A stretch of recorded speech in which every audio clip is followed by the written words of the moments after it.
Michael, welcome back into the back room. It's so good to be back in the back room, baby. How's it going back here? It's a little quiet. I don't do where are the crickets, man. Come on now. This is where everything happens, right here in the back room. So much has happened in the last 2 weeks. I mean, it feels like 6 months, but there's been an election, a shutdown, all this Epstein stuff, court rulings. It's insane what's Marjorie Taylor Greene. So let's start with the election. Give me your major takeaways from what we saw a couple weeks ago. Yeah, I think the top line elections for me, I mean, and look, I kind of look at it a little bit differently, I think, than some, because this is very reminiscent of 2009 when I was RNC chairman. And I had the task of winning New Jersey and Virginia in front of me, which were the two big races in the country at that time, on the heels of the election of Barack Obama.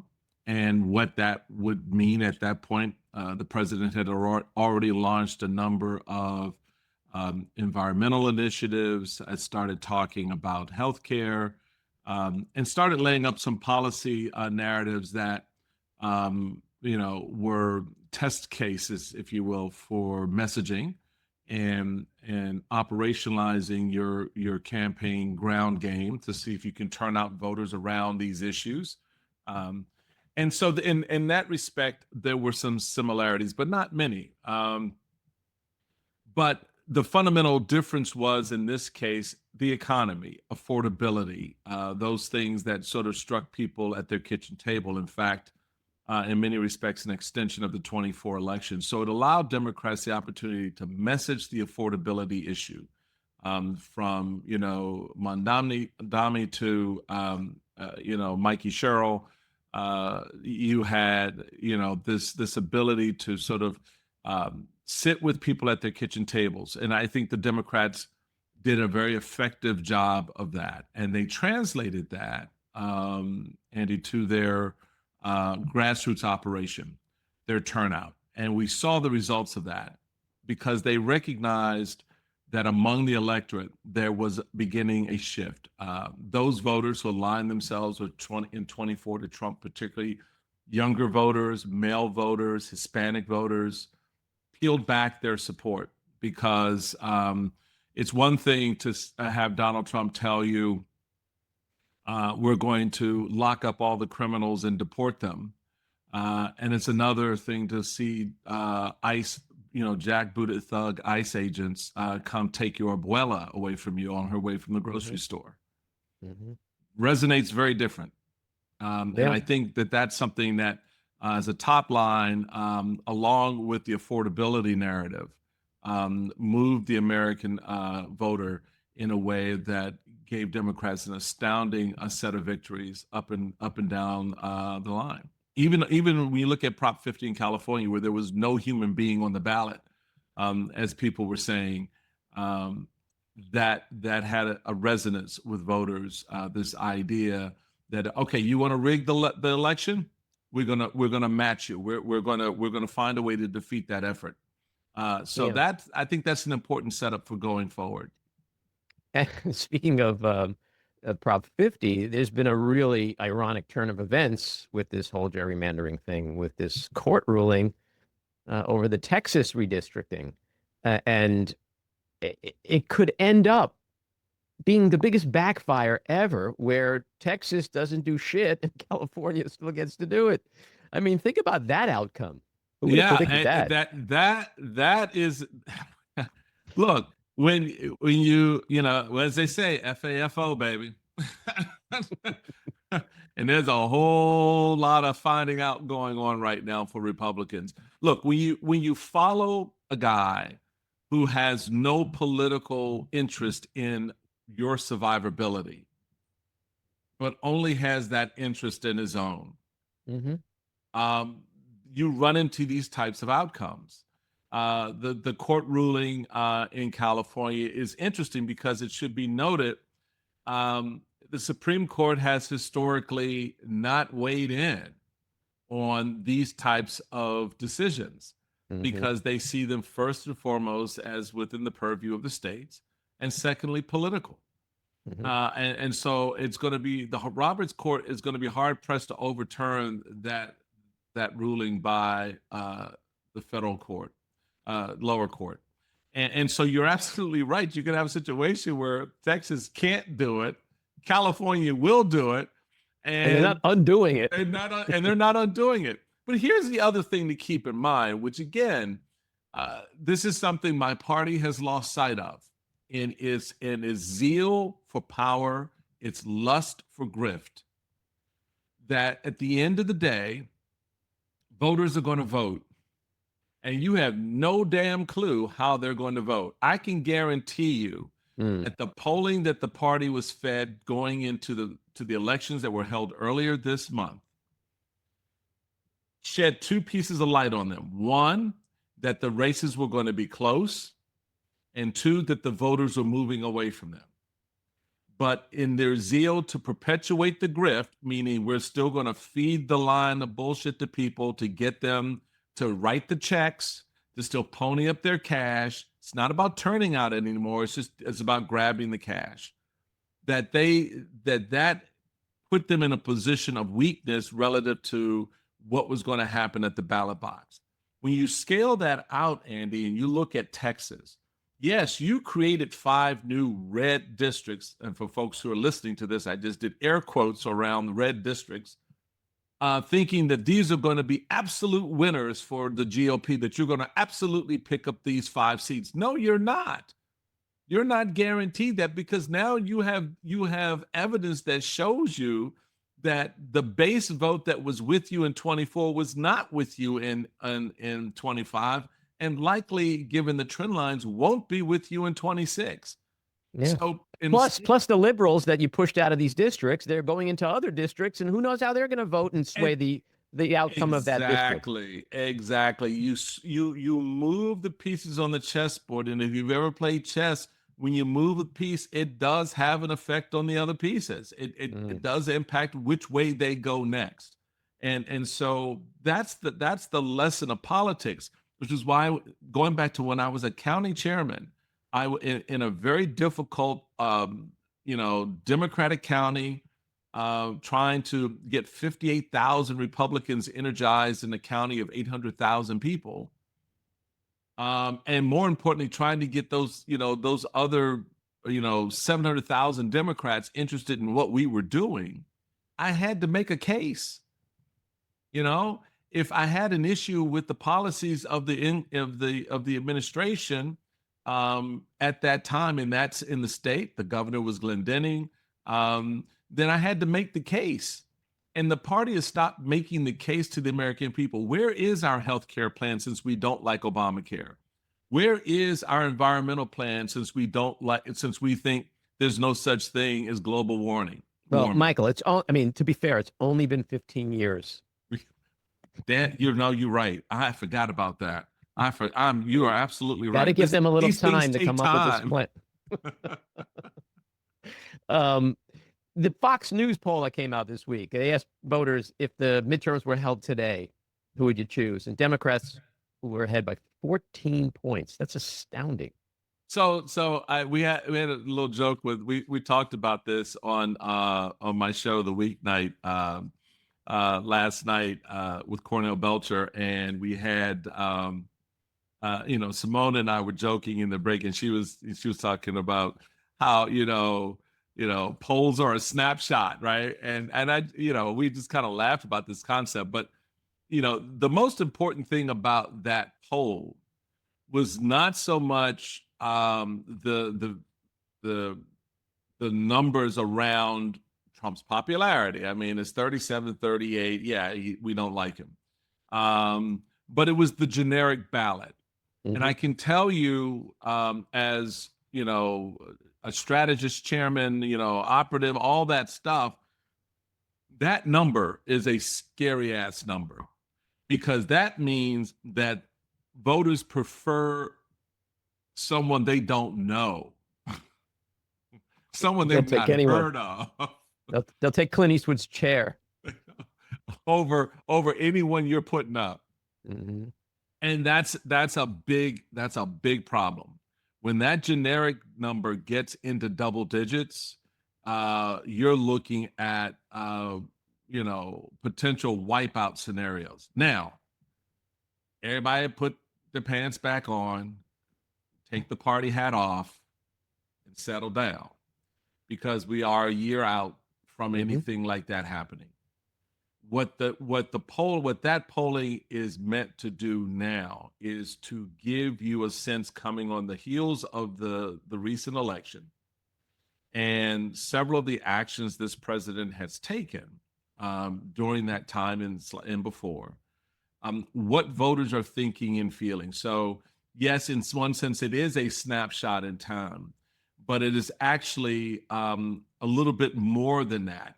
It is a marker of what kind of messaging is working, what kind of efforts by the incumbent are failing, and where, when you look at the Congress, a Congress that has proven itself to be wholly irrelevant to anything this administration is doing, because they don't give a crap. They don't care. Donald Trump could literally walk out and say, we just blew up some boats, and there were drug people on it. I feel bad for the nuns that were on them. Right, exactly. So, that's where we are. They don't care. But the voters do. And the voters are paying much more attention now because of the pressures we talked about a moment ago. Affordability issues, economic pressures, job pressures. We have discounted as a country the impact the firing of well over, 500,000 federal employees is having on the economy, is having on their personal economies, is having on, somebody who knows someone. That's still relevant. You may think, well, it's 2-3 levels removed from me, but it does create an impression on how you're perceiving more broadly what's happening to your fellow citizens.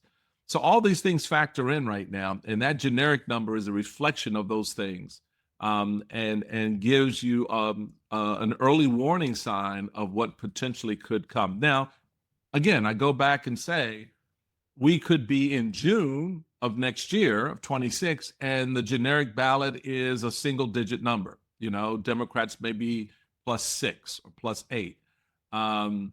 But if they're still +10, +12, certainly +14, +16, that's not a good day for Republicans in politics. Yeah. Well, in analyzing this, the question that really needs to be asked is, what would change? So you have Donald Trump is the head of the party. He's president. And then you have the party itself. We know that Donald Trump, I personally believe he's a sociopath, which explains a lot of what he says and does. Right. He's never going to be the guy that goes, you know what, my economy does suck, and here's how I'm going to change it, right? He's going to tell you, who are you going to believe, me or your lying grocery bills, right? That's what he's doing right now. Right. As much as we saw Joe Biden lose an election because he tried to convince people the economy was not great, but it was pretty great, but there's room for making it better. They're doing the same thing. J.D. Vance this week, literally, if you close your eyes and someone said it was Joe Biden, he said the exact same things that Joe Biden said. So they're not learning. So the question is, where would the pivot be? Who would make the pivot that would then result in the electorate, Republicans and independents going, oh, okay, now I see some light at the end of this tunnel. Trump's never going to admit to anything being bad. Everything's always going to be great, the best. He's going to tell people they're stupid. Well, farmers, you're stupid. Farmers, you're stupid because you don't understand how great the tariffs have been. Like, that's who he is. So how does it change to the point where the polling starts to change? And that's the problem Republicans have. It doesn't. Okay. It's a little bit like the Epstein files. Everybody, Donald Trump said, and the MAGA-verse bought into the idea of releasing the files. And Donald Trump was like, reelect me and I'll release the file. Give me the power, I'll give you the files. Give me the power, I'll give you the files. Okay, here's the power. Where are the files? And then Donald Trump is like, well, no, I don't think we really need to release the files. There's nothing there. This is just a hoax. I don't understand what everybody's all excited about. Y'all need to stop talking about this shit and move on. But I can give you the Amelia Earhart file. Right, right. I'll give you the MLK files. I can give you. I'll even throw in the JFK files. I'll throw in JFK. I'll give you everything else but that. Mm-hmm. And the base is like, nah, bitch, we want what you said you're gonna give us. This is not complicated for us. But here's the piece to your question. What did Republicans do? Republicans said, there's nothing there, and I think that we need to, the president is right. And once they say that, there's no more conversation, right? And Johnson and even Thune was like, no, we don't need to get into this. Then, for some magical reason, Donald Trump said, release the files, right? And then you got Mike Johnson, who's sitting there protesting, it's like, oh, I think this is awful. But what does he do? He has to go along with the vote. My point is that there is no movement in this messaging about affordability, about people's personal economies, about the realities of what they're going through, unless and until Donald Trump has a revelatory moment in which he sees a political advantage to him or a financial one. And as long as that is not perceived or understood by him, he is going to continue to persist in this idea that his administration is in the right and everybody needs to get on his page. Mm-hmm. That's why you saw this sort of Marie Antoinette kind of banquet last week or early this week with MSB, with Mohammed bin Salman from Saudi Arabia. Lavishing off not just praise, but really leveling up the Gilded Age in the face of everyone saying, I'm hurting. And how voters take that in and put that away in their brains doesn't matter to Donald Trump, but it matters to Speaker Thune, because now the Senate may be in play for those Republicans who otherwise thought that they wouldn't have to worry about these issues going into next year. The House has always been in play, but now made much more difficult. So the political ramifications are a calculation that any normal president would assess, lean into, and pivot in their messaging. You're right, neither Biden nor Trump or their minions around them understood that moment, and and Biden paid a price. Donald Trump has already begun to pay a price in this past election and is setting himself for a bigger price to pay next year. Yeah, and it's a real dilemma for the party, because to me, they're at an inflection point right now where they have to do again what they just did with the Epstein files and go against him, create a rift that we've not seen before. Right. Or they have to continue following him off the cliff. And if they follow him off the cliff, because he's going to continue to drive off the cliff. I mean, when people are struggling and not getting SNAP benefits and talking about affordability, would you hold that kind of lavish dinner at the White House after you've already knocked down the East Wing and said you're building a $300 million ballroom? But on top of that, with the Prince of Saudi Arabia, which a country which many people believe was in large part responsible for 9/11, the butchering, dismembering of Jamal Khashoggi. I mean, you're pissing off everyone who's struggling with the economy, and you're pissing off your base who don't want to see you sitting there blowing MBS at a dinner or in the White House, right? There you go. So it's like, is there no one around him? Because he's never going to change. So if no one around him has the balls to say, sir, this is not a good look for you, for us, for the party, let's think of something else. When does it change? It doesn't change. It doesn't change. It does. The party's at a fork in the road. What do they do from this point forward? No. The party's not at a fork in the road. The party is past the fork, baby. No. We passed the fork. Yeah, no, I agree with that. We gone down the road. No, we're past the fork. This is not a fork moment. No, the party. I think, and I get the centerpiece of your question, but I think we're at the point where we need to stop asking when will the party change, because it won't. This party does not have it within its core. Right. Well, that's my point. Yeah. It doesn't have it within its core to change. It has already made the change. It has changed from the party of Lincoln, Reagan, Eisenhower, Bush to the party of Trump. Call it MAGA, call it whatever you want.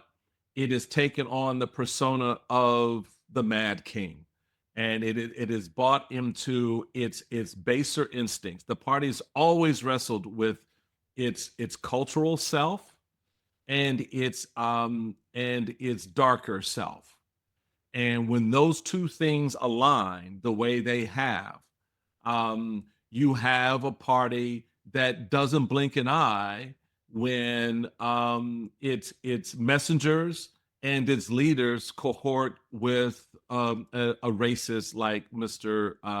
Nick Fuentes, is Nick, yeah, Fuentes, right? Or when it lavishes praise and Gilded Age accoutrements on someone we know. Donald Trump's own intelligence community told him MBS was responsible for the death and dismemberment of Mr. Khashoggi.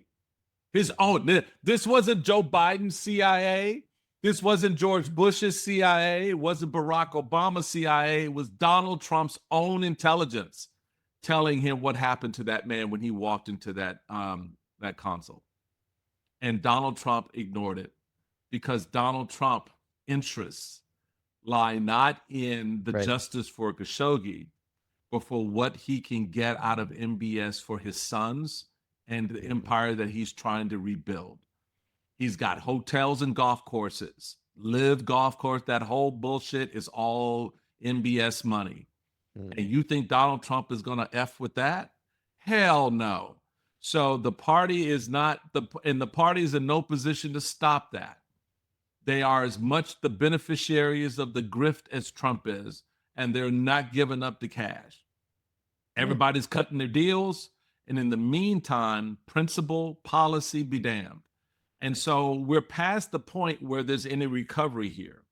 What we're going to see play out is tripwires that causes fissures within that universe, and how those who are waiting in the wings, like J.D. Vance, maybe Marco Rubio, but he's already conceded, the ground to J.D. Vance, hoping, I guess, to be on his ticket in 28 as his VP. But all these folks have ceded ground right now, and we just wait for the fight within. It's coming. It's going to come. But we just don't know in what form and how long it will take. Well, this leads into my next question, which is really about the fact that even the day he started in January, Donald Trump was a lame duck president for all intents and purposes. But it's hard not to look at the last several weeks and not see that he is a seriously wounded animal. He has lost at the ballot box. He has lost in Congress. He's lost in the court of law. He's losing in the court of public opinion. He's lost with independents. He's lost with MAGA and people like Marjorie Taylor Greene. There are things happening we have not seen before, and he can't seem to win anything. And on top of that, the resistance movement, which sort of really amped up a few weeks ago with the No Kings protest. Right. That's like a bookend to what's happening now. The Epstein situation, which I think is an existential threat to him. Do you think there's some kind of inflection point that we have finally reached where he is so wounded and the MAGA fever might be finally starting to break a little bit? I don't know if I'm there yet, Andy. I don't, because no one, Marjorie Taylor Greene notwithstanding, and yes, Donald Trump may call her names, but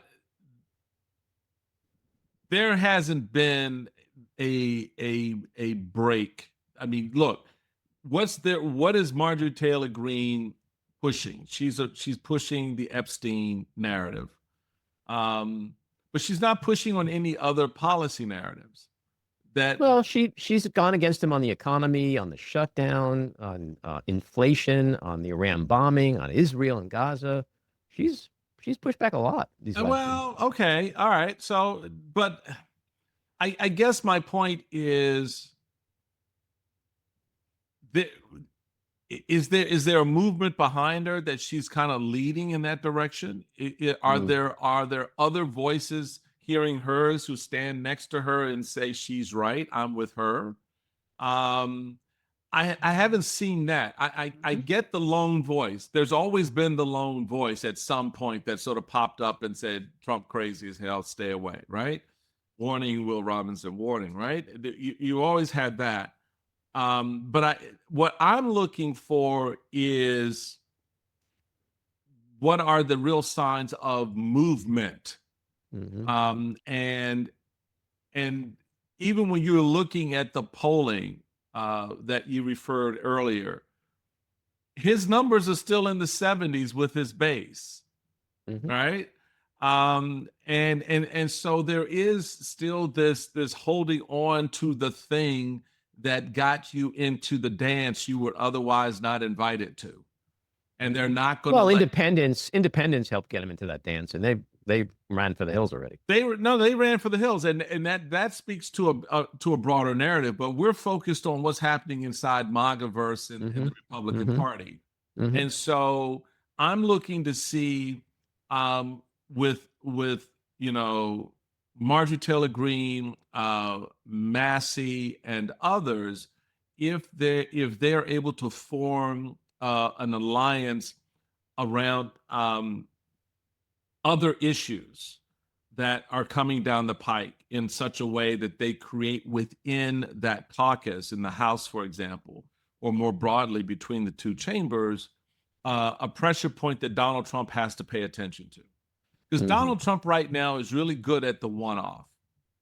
I'll single out Andy. I'll single out Marjorie Taylor Greene. I'll single out, fill in the blank individual congressman. But he's not so good when there's a full frontal approach. But that hasn't really happened. And so let's see. That's what I want to see. I want to see Mhm. Marjorie Taylor Greene organize the resistance around the things that she's talking about, because she knows there are members who stand with her. Mhm. Of course. She can be that voice that gives them cover, that gives them support, that gives them, so yeah, Donald Trump, the only thing Donald Trump has done to me is called me Marjorie Taylor Greene or whatever the hell that's supposed to be. Marjorie Taylor. I guess there's a Taylor Swift reference in there somewhere, but he's scrambling to try to find a nickname to give her. All right. But that tells me that there's not a full-throated break as you would see with some of the other people that were in his universe, where he now wants to go after former members of his administration, et cetera. But I'm just not convinced that we're at a point where we've turned the corner. We may be approaching the corner. I don't know if we've turned it yet.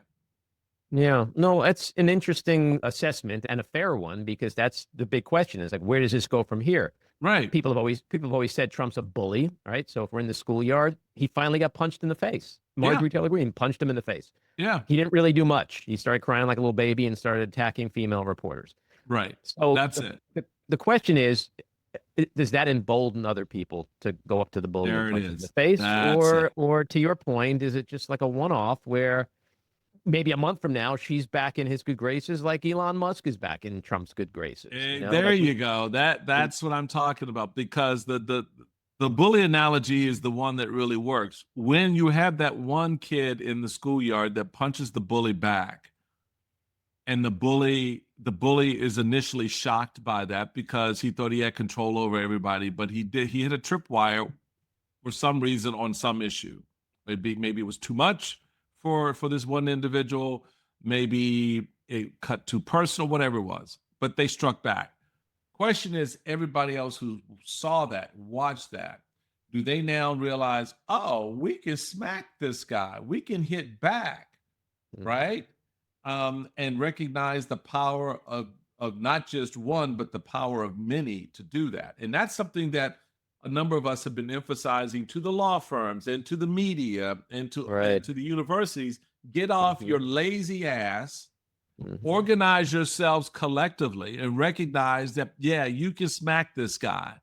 Because at the end of the day, when you stand up, look, you still have the ultimate power. If the universities in a particular state or jurisdiction align themselves and said to the senator and the members of Congress, guess what? You're done. We're going to make sure you do not go back to Congress. You don't stand with us. You're not representing us in this fight with this man. You know he's wrong. He's trying to extort us. He's telling us how to run our universities, et cetera, et cetera. He's doing everything you claim was an anathema to your principles. Well, guess what? We're not writing a damn check. We're not offering any support or help. In fact, we are going to actively campaign against your effort for re-election. Guess who's going to pay attention to that? Donald Trump or the senator and the congressman? And so learn how to use the power in the game that you naturally have. And that's something I think Marjorie Taylor Greene has realized, that she has that power to do that. The question becomes whether or not everyone else sees the same thing that she sees, aligns themselves in that effort, and creates that defensive wall against the bully's attacks. Yeah. I mean, the way I see it is that these congressional Republicans, most of them hate him. They know he's corrupt. They know he's selfish and self-serving. They know he's destroying the party or already has destroyed the party. They agree with basically everything you and I feel. But the question is why, when they have all the power to get rid of him, they haven't. And so to me, it's because they fear the base. They have always feared that base, not in a pure electoral sense. They fear the base literally showing up at their house with a fucking shotgun. Okay, so that's what they fear. That's more what they fear than anything else. Yeah, but the interesting thing is, if MAGA is or might be starting to break a little, or if it continues to break, right? And if, like you say, Marjorie Taylor Greene can mobilize some support around her and then have people join her in this new movement, this softer MAGA, that's when it all falls apart for me. That's when Congress, Republican Congress, people are like, oh, we don't have to be afraid of the base anymore because the base is not fully on his side anymore. Then you have a different landscape. I don't think we're there now. I'm not sure we'll ever get there, but I do think there are signs that there's a fissure in that movement. Yeah, that could go either way at this point, you know? I get that. I'm not convinced completely, because the threats, and this is something that you're seeing play out now with Donald Trump calling for the hanging of members of Congress, because they rightly reminded military personnel of what the Military Code of Justice explicitly says. This is not something that's made up. And for those who are listening, the Military Code of Justice, with respect to unlawful orders, tells military personnel, you shall not follow an unlawful order. Now, folks, here is the reality, the truth, and I have this conversation with members of the military. It is a difficult position for our service members to be in, because while there is the law that says that you must not follow an illegal order, when you don't follow the order, you are then subject to court-martial. Right? That's the reality of an enlisted man, for example, who's sitting there being told to do something. And if you don't believe that this shit can't happen, folks, can we go back to Lafayette Park here in Washington, D.C., when the President of the United States suggested to the chairman of the Joint Chiefs that they shoot protesters in the leg? Come on now, y'all stop being stupid. Yeah, well, he's fired a lot of the military JAGs. Pete Hegseth is in charge of the Defense Department. So if you're a whistleblower in the military, who's going to protect you? Right, and so while it was a great ad by the Democrats, and it leveled up accurately what the law is for, what the regulation is for our military. They follow a very different set of rules than the rest of us. Their conduct, their behavior, their decisions are guided by a very strict code of military conduct and military justice. And the military justice part of this says you shall not follow an unlawful order. That's all the Democrats were leveling up and reminding them. And why were they doing that, Andy? Because you have members of our military now seeking counsel because they're being advised or told that they will at some point need to do certain things. And they don't want to. They know they're being put in a difficult position. So they're seeking lawyers. But the problem is they got rid of all of the internal legal apparatus, or got rid of most of it, that would help guide a lot of these decisions. Yeah, I think it was General Mark Hertling I saw this morning or last night, and he was saying how what would happen in normal times is you're given an order, you question it, you don't know if it's lawful, you go to the JAG, you have a conversation, then you go back to your commanding officer and you say, hey, I can't do this because I've been advised that this is blah, blah, blah. And then the commanding officer revisits the decision, and then they change the policy. And that's that. And but in this administration, there's no that's that. It's like we want troops on the streets. We want people, the military potentially shooting, protesters. Well, and so that's the goal. You've got an individual as our Secretary of Defense, and not war. I refuse to call the department that because we're not at war, and it's bullshit. Amen. But you've got this idiot, TV talk show host sitting there as head of the Department of Defense, and he will be the one to give stupid orders like that because Donald Trump wants to clear the park, or he wants to teach the protesters a lesson, and he orders Hegseth to order the general to order the personnel on the ground to fire on U.S. citizens. So what does that soldier do who's now been deployed to the streets of our cities by, I would think unconstitutionally, the little thing called posse comitatus, right? That gets in the way, but we'll ignore that constitutional bar. And now we've got troops in our cities, and they're given an order to fire into a crowd next spring or next summer who are protesting if there's another No Kings rally. And Donald Trump is itching for the fight because he wants to invoke the Insurrection Act. He can't help himself. He's been wanting to do it from the very beginning, but he hasn't been given a reason to, because all the protests that have happened so far have been peaceful. People are dancing and singing and saying, we don't want you as a king, right?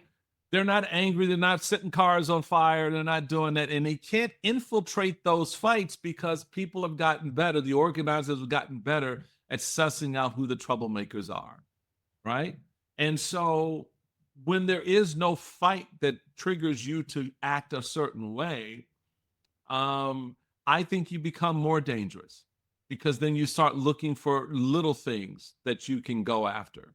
And this is one of those little things that you can go after. And now calling for, hanging of Democratic lawmakers puts their lives at risk, because a lot of his folks are cray-cray, and they take that stuff seriously.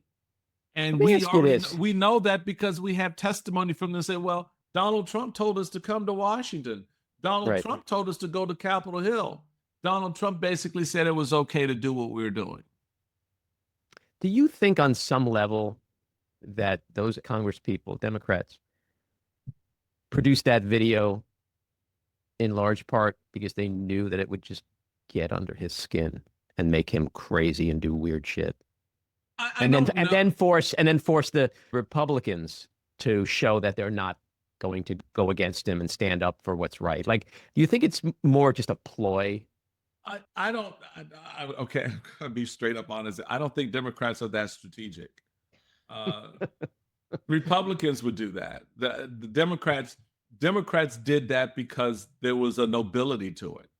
They were actually concerned about what was happening inside the military. They heard, Democrats and their damn integrity again. I know. There it is, baby. There it is. And look, I'm just being honest about it. That's some shit we would do. We would see the strategy of putting your opposition in an untenable or uncomfortable position, making them react a certain way, and certainly having that filter out downstream because you have a sense of how their base is ultimately going to respond, and that's your end game. But Democrats are more noble in that regard. They saw and what was happening with inside the military. They had conversations with military personnel who felt that this was becoming a big problem for their enlisted men and women. And so they came up with a strategy to address that. Now, there's a downstream political benefit from that for sure, but I wouldn't say that was their leadoff pitch with this. I'd like to think it was just a little bit of what they were motivated to do. But no, a little bit. But regardless, it still had the intended consequence. Sure. The Republicans are back on their heels. They're overreacting negatively to something that they otherwise. Let's just say, if the shoe were on the other foot, folks, Republicans would be saying something very differently, and they would very much be on board with leveling up what the military code of justice says, and that our military should not be required to execute unlawful orders from this Democratic president. Right. They would be making that case all damn day. But because it's Donald Trump and they have bought into his BS and his lies, they will stick their head in the sand and ignore the very thing that they know to be true, that our military are not required to follow an unlawful order from this president. Yep. Michael, always a great conversation. I look forward to our next chat. You got it, my friend. Take care. Take care.